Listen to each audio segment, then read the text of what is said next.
New Denver General Hospital. Narrated by Scott from Exuberant Knack. It is recommended that you read the story while you listen to it with headphones. Thank you and enjoy.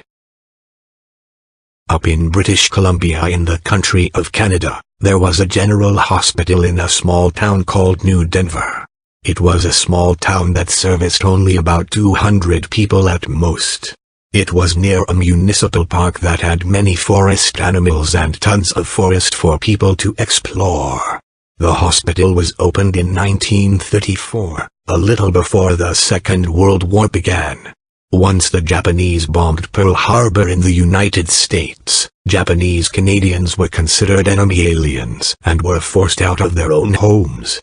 Some of the Japanese were sent to New Denver and were forced to live in small shacks that barely sustained large families. New Denver was a small town, and the people reacted negatively to the Japanese arriving in their town. The Japanese Canadians, some of them who lived in Canada their entire life, were suddenly treated like animals. They were called names, pushed around and sometimes denied service from certain stores.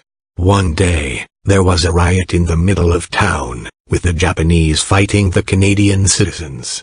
Many sustained injuries, some of them broke bones, and in an instance of madness, one person was fatally shot.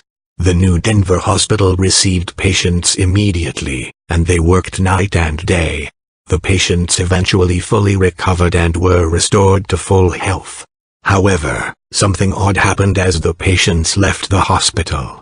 The patients started to show odd behavior, such as talking to themselves in an empty room, refusing to eat, thus becoming weak, and repeatedly talking about their experience in the hospital, even though it was after their recovery.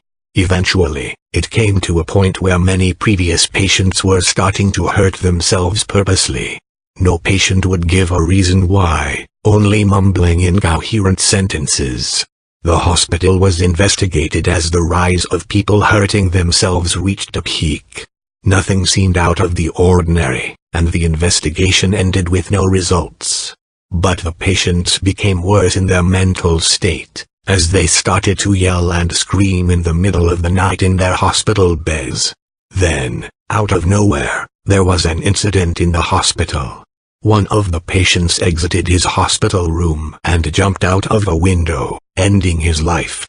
There was no instance of suicidal tendencies before, and he was generally considered to be a happy man. Soon, others started to follow the pattern.